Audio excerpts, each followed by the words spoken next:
I'm a social psychologist, I study prejudice, and I teach at a competitive business school. So it was inevitable that I would become interested in power dynamics. I became especially interested in nonverbal expressions of power and dominance.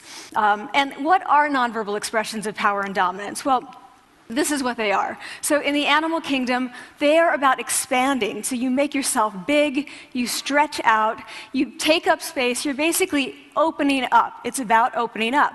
And this is true across the animal kingdom. It's not just limited to primates, and humans do the same thing. So they do this both when they have power sort of chronically, and also when they're feeling powerful in the moment. And this one is especially interesting because it really shows us how universal and old these expressions of power are. This expression, which is known as pride, Jessica Tracy has studied, she shows that people who are born with sight and people who are congenitally blind do this when they win at a physical competition. So when they cross the finish line and they've won, it doesn't matter if they've never seen anyone do it, they do this. So the arms up in the V, the chin is slightly lifted. What do we do when we feel powerless? We do exactly the opposite. We close up, we wrap ourselves up, we make ourselves small. We don't want to bump into the person next to us. So again, both animals and humans do the same thing. And this is what happens when you put together high and low power. So what we tend to do when it comes to power is that we complement the other's nonverbals. So if someone's being really powerful with us, we tend to make ourselves smaller. We don't mirror them, we do the opposite of them. So my main collaborator, Dana Carney, who's at Berkeley, and I really wanted to know, can you fake it till you make it? Like, can you do this just for a little while and actually experience a behavioral outcome that makes you seem more powerful? So we know that our nonverbals govern how other people think and feel about us. There's a lot of evidence, but our question really was, do our nonverbals govern how we think and feel about ourselves? There's some evidence that they do. So, for example, when we smile when we feel happy, but also when we're forced to smile by holding a pen in our teeth like this, it makes us feel happy. So it goes both ways. When it comes to power, it also goes both ways. So when you feel powerful, you're more likely to do this, but it's also possible that when you pretend to be powerful, you are more likely to actually feel powerful. So the second question really was, so we know that our minds change our bodies, but is it also true that our bodies change our minds? And when I say minds, in the case of the powerful, what am I talking about? So I'm talking about thoughts and feelings and the sort of physiological things that make up our thoughts and feelings, and in my case, that's hormones. I look at hormones. There are a lot of differences between powerful and powerless people. Physiologically, there also are differences on two key hormones, testosterone, which is the dominance hormone, and cortisol, which is the stress hormone. So what we find is that high-power alpha males in primate hierarchies have high testosterone and low cortisol, and powerful and effective leaders also have high testosterone and low cortisol. So what does that mean? When you think about power, people tended to think only about testosterone because that was about dominance. But really, power is also about how you react to stress. So do you want the high-power leader that's dominant, high on testosterone, but really stress-reactive? Probably not, right? You want the person who's powerful and assertive and dominant, but not very stress-reactive, the person who's laid back. So we know that in primate hierarchies, if an alpha needs to take over, if an individual needs to take over an alpha role sort of suddenly, within a few days, that individual's testosterone has gone up significantly and his cortisol has dropped significantly. So we have this evidence, both that the body can shape the mind, at least at the facial level, and also that role changes can shape the mind. So what happens, okay, you take a role change, what happens if you do that at a really minimal level, like this tiny manipulation, this tiny intervention? For 2 minutes you say, I want you to stand like this, and it's going to make you feel more powerful. So this is what we did. We decided to bring people into the lab and run a little experiment, and these people adopted for 2 minutes either high power poses or low power poses. And I'm just going to show you 5 of the poses, although they took on only 2. So here's one, a couple more. This one has been dubbed the Wonder Woman by the media. Here are a couple more. So you can be standing or you can be sitting. And here are the low power poses. So you're folding up, you're making yourself small. This one is very low power. When you're touching your neck, you're really kind of protecting yourself. Here's what we find on testosterone. From their baseline when they come in, high power people experience about a 20% increase, and low power people experience about a 10% decrease. So again, 2 minutes and you get these changes. Here's what you get on cortisol. High power people experience about a 25% decrease, and the low power people experience about a 15% increase.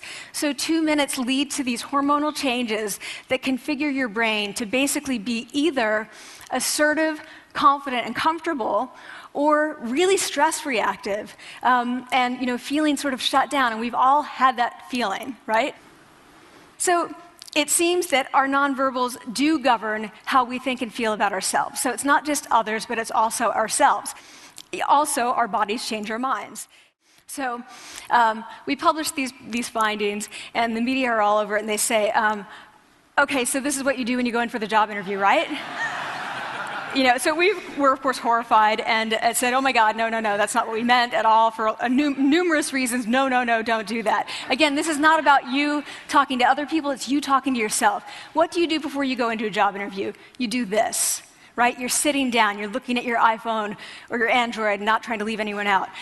You're looking at your notes, you're hunching up, making yourself small, when really what you should be doing maybe is this, like in the bathroom, right? Do that, find 2 minutes. So that's what we want to test, okay? So we bring people into a lab, and they do either high or low power poses again. They go through a very stressful job interview. It's 5 minutes long. They are being recorded, they're being judged also, and the judges are trained to give no nonverbal feedback. So they look like this. Like, imagine this is the person interviewing you. So for 5 minutes, nothing. And this is worse than being heckled. People hate this. It's what Marianne LaFrance calls standing in social quicksand. So this really spikes your cortisol. So this is the job interview we put them through because we really wanted to see what happened. We then have these coders look at these tapes, 4 of them. They're blind to the hypothesis, they're blind to the conditions. They have no idea who's been posing in what pose. And they end up looking at these sets of tapes and they say, oh, we want to hire these people, all the high power posers. We don't want to hire these people. We also evaluate these people much more positively overall. But what's driving it? It's not about the content of the speech. It's about the presence that they're bringing to the speech. We also, because we rate them on all these variables related to sort of competence, like how well structured is the speech? How good is it? What are their qualifications? No effect on those things. This is what's affected, these kinds of things. People are bringing their true selves, basically. They're bringing themselves. They bring their ideas, but as themselves, with no residue over them. So this is what's driving the effect or mediating the effect. So when I tell people about this, that our bodies change our minds and our minds can change our behavior and our behavior can change our outcomes, they say to me, it feels fake, right? So I said fake it till you make it. Like, it's not me. Like, I don't want to get there and then still feel like a fraud. I don't want to feel like an imposter. I don't want to get there only to feel like I'm not supposed to be here. And that really resonated with me because I want to tell you a little story about being an imposter and feeling like I'm not supposed to be here.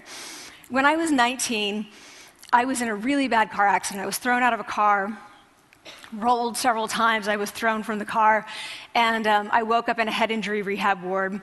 And I had been withdrawn from college, and I learned that my IQ had dropped by 2 standard deviations, which was very traumatic. I knew my IQ because I had identified with being smart, and I had been called gifted as a child. So I'm taken out of college. I keep trying to go back. They say, you're not going to finish college. Like, just, there are other things for you to do, but that's not going to work out for you. So I really struggled with this. And I have to say, having your identity taken from you, your core identity, and for me it was being smart, having that taken from you, there's nothing that leaves you feeling more powerless than that. So I felt entirely powerless. I worked and worked and worked, and I got lucky and worked and got lucky and worked. Eventually, I graduated from college. It took me 4 years longer than my peers. And I convinced someone, my angel advisor, Susan Fisk, to take me on. And so I ended up at Princeton, and I was like, I am not supposed to be here. I am an imposter. And the night before my first year talk, and the first year talk at Princeton is a 20-minute talk to 20 people. That's it. I was so afraid of being found out the next day that I called her and said, I'm quitting. She was like, you are not quitting, because I took a gamble on you and you're staying. You're going to stay, and this is what you're going to do. You're going to fake it. You're going to do every talk that you ever get asked to do. You're just going to do it and do it and do it, even if you're terrified and just paralyzed and having an out-of-body experience, until you have this moment where you say, oh my gosh, I'm doing it. Like, I have become this.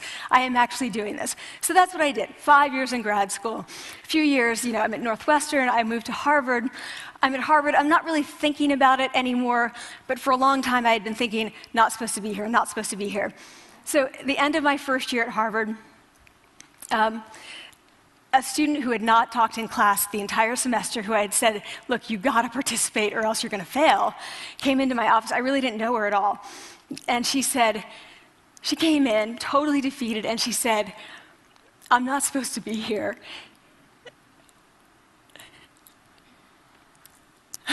And that was the moment for me, because two things happened. One was that I realized, oh my gosh, I don't feel like that anymore. I don't feel that anymore, but she does, and I get that feeling. And the second was, she is supposed to be here. Like, she can fake it, she can become it. So I was like, yes, you are. You are supposed to be here, and tomorrow you're going to fake it, you're going to make yourself powerful, and, you're going to...